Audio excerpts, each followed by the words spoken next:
আলাইকুম রহমতুল্লাহি ওয়া বারাকাতুহু। আলহামদুলিল্লাহি রাব্বিল আলামিন ওয়াসসালাতু ওয়াসসালামু আলা সাইয়্যিদিল মুরসালিন। আম্মা বাদ, ফাআউযু বিল্লাহি মিনাশ শাইতানির রাজীম। বিসমিল্লাহির রহমানির রহিম। পড়েন আসসালাতু ওয়াসসালামু আলাইকা ইয়া রাসূলুল্লাহ ওয়ালা আলিকা ওয়া সাহাবিকা ইয়া হাবিবাল্লাহ। আসসালাতু ওয়াসসালামু আলাইকা ইয়া নবিয়াল্লাহ ওয়ালা আলিকা ওয়া সাহাবিকা ইয়া নূরাল্লাহ। আসেন, যেভাবে আমরা এখানে দরুদ শরীফ পাঠ করি, একবার মহব্বতের সাথে নবী পাক সাল্লাল্লাহু আলাইহি ওয়াসাল্লামের ভালোবাসায় সেইভাবে একবার দরুদ শরীফ পাঠ করি। আল্লাহ।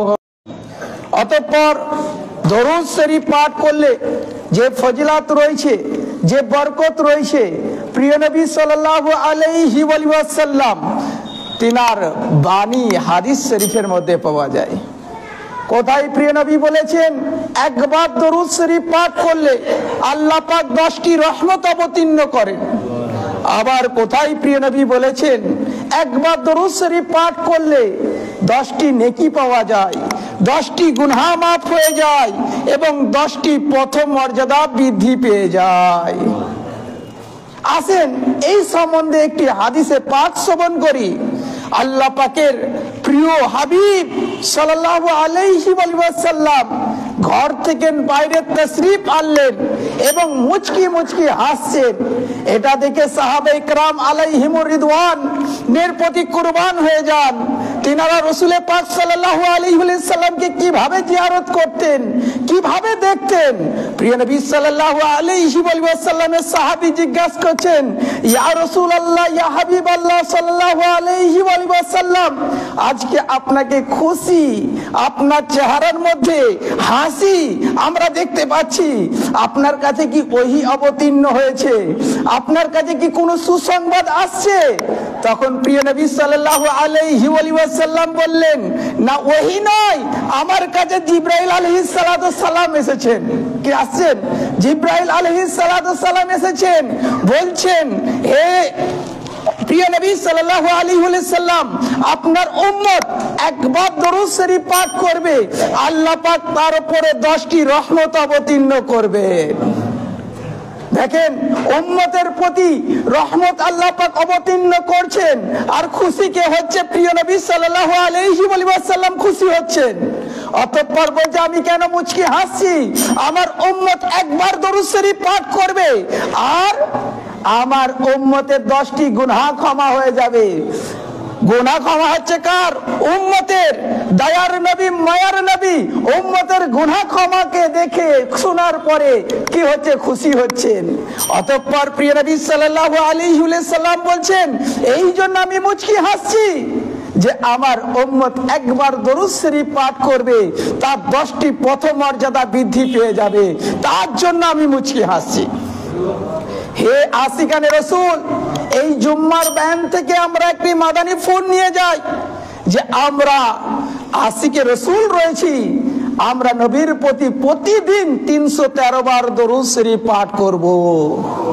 ইনশাআল্লাহ নিয়ত হবে, ইনশাআল্লাহ প্রতিদিন 313 বার দরুদ শরীফ পাঠ করব।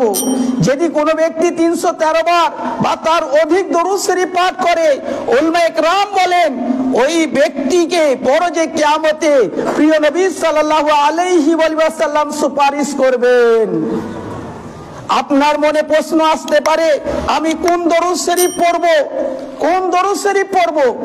আপনি যে দরুদ শরীফটা পাঠ করতে সবথেকে সহজ হয়, আসান হয়, ওই দরুদ শরীফ পাঠ করেন, এই ফজিলত আপনি পেয়ে যাবেন। ইনশাআল্লাহ নিয়ত হচ্ছে 313 বার প্রতিদিন দরুদ শরীফ পড়ব। সবথেকে ছোট দরুদ হলো সাল্লাল্লাহু আলা মুহাম্মদ। সবথেকে ছোট দরুদ শরীফ কি? সাল্লাল্লাহু আলা মুহাম্মদ। যদি কোনো ব্যক্তি এই দরুদ শরীফকে একবার পাঠ করে, তার প্রতি আল্লাহ পাক 70টি রহমত অবতীর্ণ করেন, 70টি রহমতের দরজা খুলে দেন, 70টি রহমতের দরজা খুলে দেন একবার পাঠ করলে।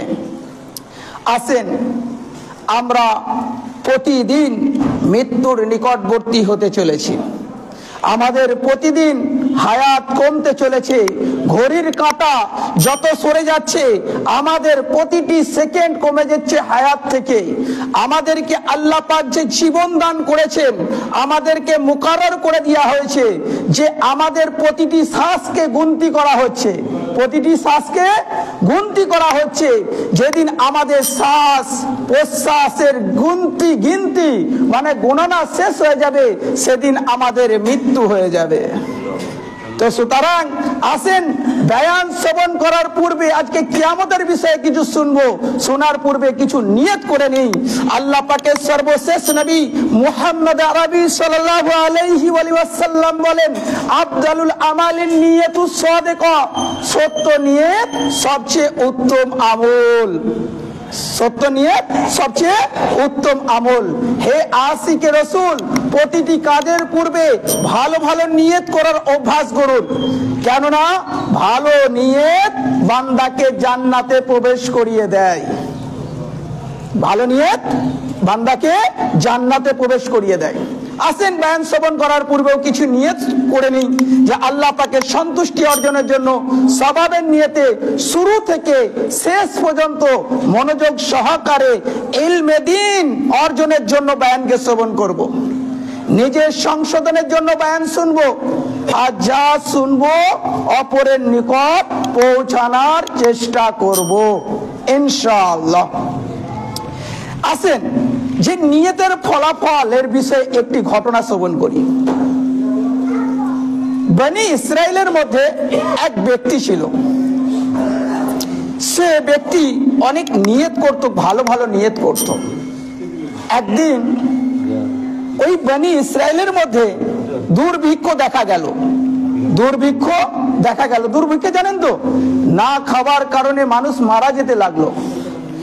ওই যে ব্যক্তি ভালো ভালো নিয়ত করতেন, ওই ব্যক্তি নিয়ত করলো যে আল্লাহ পাক যদি আমাকে অর্থ দিত, তাহলে এই উহুদ পাহাড় আটাকে আমি গরিবের মাঝে বন্টন করে দিতাম।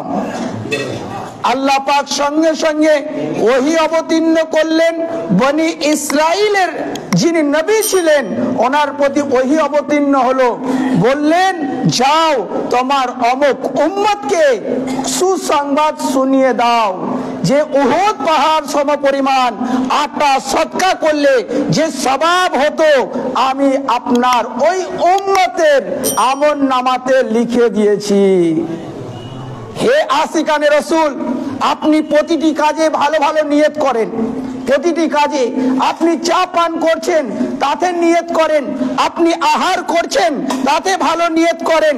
আপনি বাজারে যাচ্ছেন, আপনি ভালো ভালো নিয়ত করেন। আপনি বাজার থেকে ফিরে আসছেন, তাতে ভালো ভালো নিয়ত করেন। আপনি মসজিদে আসছেন, ভালো ভালো নিয়ত করেন। মসজিদ থেকে বাড়ি যাচ্ছেন, ভালো ভালো নিয়ত করেন। আপনি ছেলেকে মাদ্রাসায় পাঠাচ্ছেন, ভালো ভালো নিয়ত করেন। মাদ্রাসা থেকে বাচ্চাকে নিয়ে আসছেন, ভালো ভালো নিয়ত করেন। ঘরের মধ্যে প্রবেশ করছেন, ভালো নিয়ত করেন। ঘর থেকে বাইরে বেরোচ্ছেন, ভালো নিয়ত করেন। কারণ ভালো নিয়তের গুণে অনেক বান্দা জান্নাতের মধ্যে প্রবেশ করে যাবে ইনশাআল্লাহ। নিয়ত করব। আসেন, আপনি বলবেন, চা পান করার সময় আবার কি নিয়ত করব? চা পান করাতে আবার নিয়ত হয় নাকি? আপনি চা পান করার সময়তে এই নিয়ত করেন যে শরীরের অলসতাকে দূর করে আমি কোরআনে পাকের তিলাওয়াত করব। আপনার নিয়ত হয়ে গেল, আমি চা পান এই জন্য করছি শরীরের অলসতাকে দূর করে নবীর প্রতি দরুদ শরীফ পাঠ করব। আপনার নিয়ত হয়ে গেল। আপনি বলেন, আমি অলসতাকে দূর করে মনোযোগ সহকারে একগ্রতার সাথে মসজিদে যে নামাজ আদায় করব, তাহলে এই চা পান করাটাও আপনার নেকি হয়ে যাবে। আপনি আহার করছেন, তাতে আবার বলবেন, এতে আবার কি নিয়ত করব? আমি ভাত খাচ্ছি বা আহার করছি, এতে আবার নিয়ত হয় নাকি? জি, এতেও নিয়ত হয়। আপনি নিয়ত করেন এই যে আমি আহার করছি এর দ্বারা যে শক্তি উপার্জন হবে, এর দ্বারা আমি আল্লাহ পাকের ইবাদত করব, এর দ্বারা আল্লাহ পাকের ইবাদত করব, কোরআনে পাকের তিলাবত করব, সৎ কাজের আদেশ দেব, অসৎ কাজ থেকে মানা করব। আপনি যে আহার করছেন তার মধ্যেও আপনার নেকি অর্জন হবে, তাই না? আসেন এবারে আপনি বলবেন বাজারে যাচ্ছি তাতে কি নিয়ত করব? বাজারে যাচ্ছেন আপনি নিয়ত করেন যে মুসলমানের সাথে সাক্ষাৎ হবে, আশিকে রসুলের সাথে সাক্ষাৎ হবে, তাকে আমি সালাম দেব। কাকে দেবো? আশিকে রসুলের সাথে সাক্ষাৎ হবে, তাকে আমি সালাম দেবো। আর রাস্তার মধ্যে যদি কোনো কষ্টদায়ক বস্তু থাকে তাকে আমি সরিয়ে দেবো। আর যদি কোনো মানুষ আশিকে রসুল থাকে, আশিকে মিলাদ থাকে, সে যদি না মসজিদের দিকে আসে তাকে নামাজের দাওয়াত দেবো, সৎ কাজের আদেশ দেবো, অসৎ কাজ থেকে মানা করব। আপনি যে বাজারে যাচ্ছেন এই বাজারে যাওয়াটাও আপনার নেকি হয়ে যাবে। হতে পারে ওই বাজার যাওয়াটাই আপনার জন্য নাজাতের উপায় হয়ে যেতে পারে। আপনি স্কুলে যা পড়াচ্ছেন ছেলেকে, তখনও নিয়ত করেন, তখন নিয়ত করেন যে আমার ছেলেকে এই জন্য পাঠাচ্ছি, আমার ছেলে স্কুলে যাবে, শিক্ষা অর্জন করবে, করার পরে আমাদের সমাজকে সালাত ও সুন্নত মোতাবিক গড়ে তোলার জন্য আমি আমার ছেলেকে শিক্ষা অর্জন করাচ্ছি। মাদ্রাসায় পাঠাচ্ছি, ছেলে আমার কোরআনে পাকের তিলাওয়াত শিখবে, তার জন্য পাঠাচ্ছি। আল্লাহর কালামুল্লাহ শরীফ শিখবে, তার জন্য পাঠাচ্ছি। রাসূল পাক সাল্লাল্লাহু আলাইহি ওয়াসাল্লামের ভালোবাসা শিখবে, তার জন্য পাঠাচ্ছি। এমন করে যদি আমরা প্রতিটি কাজের মধ্যে নিয়ত করতে থাকি, এই নিয়তের গুণে হতে পারে আল্লাহ পাক আমাদের নাজাতের উপায় বানিয়ে দিবে। আসেন, এক ব্যক্তি ছিল যার নাম হলো হাতিম আসাম রহমতুল্লাহ তাআলা আলাইহি। অনেক বড় আল্লাহর ওলি ছিলেন, আর উনি হিকমতের সাথে মানুষের অনেক সংশোধনও করেছেন। হযরত হাতিম আসাম রহমতুল্লাহ তাআলা আলাইহির অনেক মুরিদ ছিল। আমাদের এখানে অনেক পীর সাহেব আসে কি আসে না? যদি কারোর পীর সাহেব কারোর বাড়িতে আসে সে ব্যক্তি খুশ হয়ে যায়। তো আমরা যাই কি আমার পীর সাহেব যেন আমার বাড়িতে আসুক, দাওয়াত দিই। যদি আমাদের পীর সাহেব যদি আমাদের এখানের মধ্যে এসে যায়, আমরা দাওয়াত দিই, হুজুর আমাদের বাড়িতে কিছুক্ষণের জন্য হলেও আসেন। আবার কেউ কোনো অনুষ্ঠান হলে পীর সাহেবকে নিয়ে এসে মেহফিল করে। তো ওই হযরত হাতিম আসাম রহমতুল্লাহ তাআলা আলাইহিরও অনেক মুরিদ ছিল, অনেক মুরিদ ছিল, ধনী মুরিদ ছিল, গরিব মুরিদ ছিল। একজন ধনী ব্যক্তি, ধনী মুরিদ হযরত হাতিম আসাম রহমতুল্লাহ তাআলা আলাইহিকে বললেন, হুজুর আমি একটা ঘরের মধ্যে মেহফিল করতে চাই, আমার গ্রামের প্রত্যেক মানুষকে দাওয়াত দিতে চাই, আমার যত আত্মীয় স্বজন রয়েছে তাদেরকে দাওয়াত দিতে চাই, আমার প্রতিবেশী যারা রয়েছে আশেপাশে যত মুসলমান রয়েছে তাদেরকে আমি দাওয়াত দিতে চাই। আপনি যদি একটু সময় আমাকে দেন তাহলে আমি ধন্য হব। একটু সময় যদি দেন তাহলে আমি ধন্য হব যদি আপনি আমার বাড়ির মধ্যে আসেন। হযরত হাতিম আসাম রহমতুল্লাহ তাআলা আলাইহি বললেন, আপনার বাড়ির মধ্যে আমি যেতে পারি, কিন্তু আমার তিনটে শর্ত রয়েছে। কটা শর্ত? তিনটে শর্ত রয়েছে। ওই আমির ব্যক্তি মনে করলো আমার পীর সাহেব আবার কি শর্ত রাখবে? নামাজ পড়ার জন্য বলবে, হজ করার জন্য বলবে, যাকাত আদায় করার জন্য বলবে, আর কি বলবে? শরিয়াতের খেলাফ তো পীর সাহেব কথা বলে না, কথা বলে তো শরিয়ত মোতাবিক বলে। তো আচ্ছা আপনি আপনার শর্ত বলেন, ইনশাআল্লাহুল করিম আপনার শর্তকে পূর্ণ করা হবে। হযরত আসাম হাতিম রহমতুল্লাহ তাআলা আলাইহি বললেন, প্রথম শর্ত যে আমার যেখানে মন চাইবে আমি সেখানে বসবো। তো ধনী ব্যক্তি মনে করলো হয়তো নরম নরম সোফার মধ্যে বসার মন চেয়েছে, নরম নরম গদি বসার মন করেছে, হয়তো ভালো কুরসির মধ্যে চেয়ারের মধ্যে বসার মন হয়েছে। হযরত রহমতুল্লাহ তাআলা আলাইহি যখন এই কথা বললেন, তখন বলার সঙ্গে ধনী ব্যক্তির কাছে পয়সার কমি ছিল না। বলল, হুজুর লাব্বাইক, আপনার এই শর্তকে আমি পূর্ণ করব। অতঃপর বললেন দ্বিতীয় শর্ত কি? বললেন, হযরত বললেন আমার যা মন চাইবে তাই খাবো। ওই ধনী ব্যক্তি বলল, একে পূরণ করার কোনো ব্যাপার নেই, আল্লাহ পাক আমাকে মাল দিয়েছে, মালের নিয়ামত দ্বারা ধন্য করেছে, আপনি আপনার এই দ্বিতীয় শর্ত আপনি আপনার পূর্ণ করে দেবো। ওই ধনী ব্যক্তি মনে করলো, আমার হুজুর শুকনো রুটি খায়, ডাল দিয়ে কখনো পানি দিয়ে এই রুটি খেয়ে নেয়, হয়তো হুজুরের মন চেয়েছে ভালো ভালো গোশত খাবো, কুরমা খাবো, পোলাও খাবো। ওই ব্যক্তির সঙ্গে সঙ্গে ওই ধনী ব্যক্তি ওইটাকেও কবুল করে নেয়। লব্বাইক হুজুর, আপনার শর্তকে আমি কবুল করলাম। বললেন তৃতীয় শর্ত, বলল আমি যা হুকুম করব তা তোমাকে পালন করতে হবে। বলে লব্বাইক হুজুর, আমি আপনার তিনটে শর্তকে মেনে নিচ্ছি, আপনি ডেট দেন। তো ডেট নেওয়া হলো, যেই ডেট দিল সেই ডেটকে কবুল করে নিলেন। যেই দিন ওই মেহফিলের ডেট ছিল, হযরত হাতিম আসাম রহমতুল্লাহ তাআলা আলাইহি ওই দিনেতে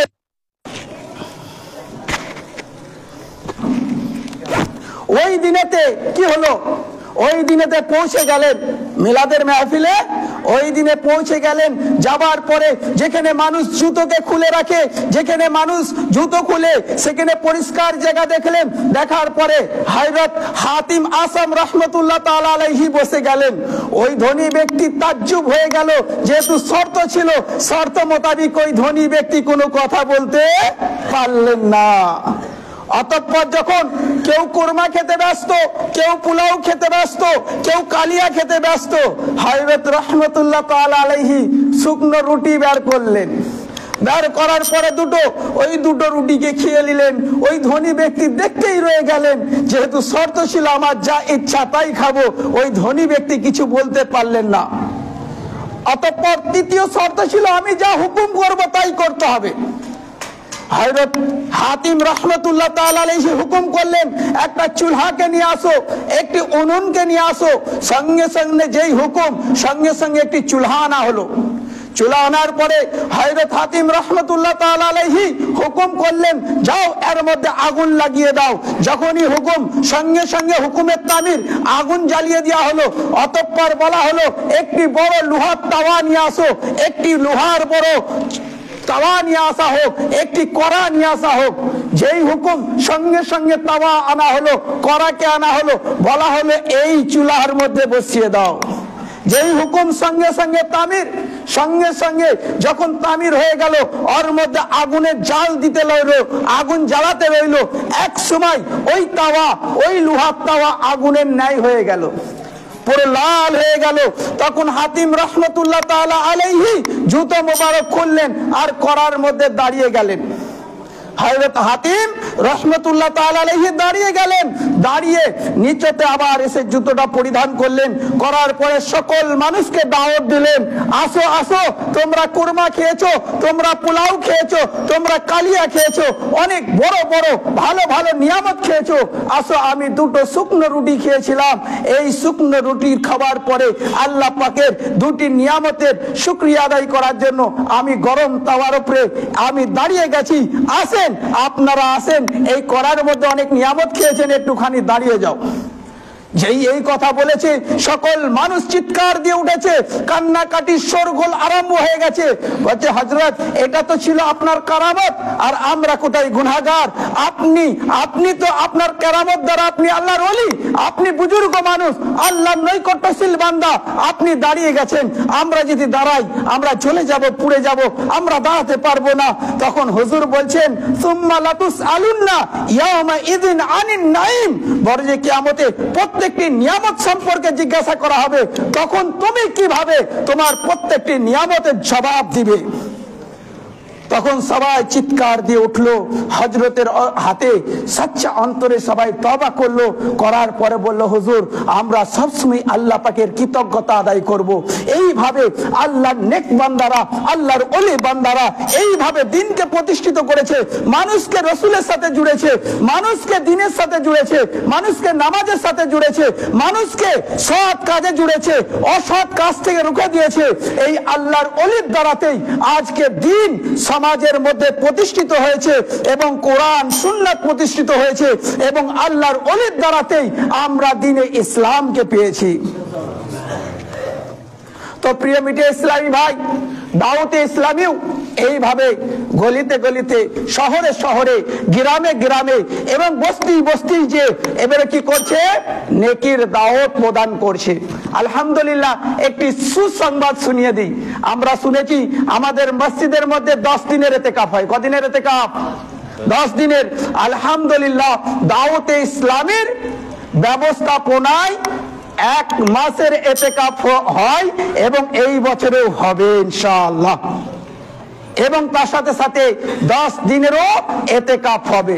এই ইতিকাফ ইজতিমাই তরে হয়। যেমন একটা ইজতেমার মধ্যে 10 দিনের ইতিকাফের মধ্যে 70-80 জন ইসলামী ভাই একটা মসজিদের মধ্যে একত্রিত হয়। আর একটা মসজিদের মধ্যে 1 মাসের ইতিকাফের মধ্যে 100 জন 80 জন একত্রিত হয়। হওয়ার পরে তার মধ্যে ইলমে দ্বীন শেখানো হয় এবং ইতিকাফ হয়ে থাকে। আমি সকল আশিকে রাসূলকে দাওয়াত দেব, এই জুম্মার বয়ান থেকে আপনারাও 1 মাসের ইতিকাফের জন্য নিয়ত করেন এবং 10 দিনের ইতিকাফের জন্য নিয়ত করেন। আমাদের এই রজব মাস চলছে, খাজা গরিবে নামাজের মাস চলছে, 6টি শরীফের মাস চলছে, এরপরে শাবান মাস আসবে, তারপর রমজান আসবে। তো আমাদের যাবতীয় কাজ রয়েছে, সেই কাজকে এখন থেকে নিই আমরা কমপ্লিট করে নিই এবং রমজান মাসে যেন 1 মাসের ইতিকাফ এবং কমসে কম 10 দিনের সুন্নত ইতিকাফ করার জন্য আমাদের সৌভাগ্য অর্জন হয়। তার জন্য এখন থেকে প্রস্তুতি আরম্ভ করে নেন এবং এখন থেকে নিয়ত করে নেন। আল্লাহ পাক আমাদের সকলকে 10 দিন এবং 30 দিনের ইতিকাফ করার সৌভাগ্য দান করুক। আমিন। বিজাহিন নবী আমিন সাল্লাল্লাহু তাআলা আলাইহি ওয়া সাল্লাম।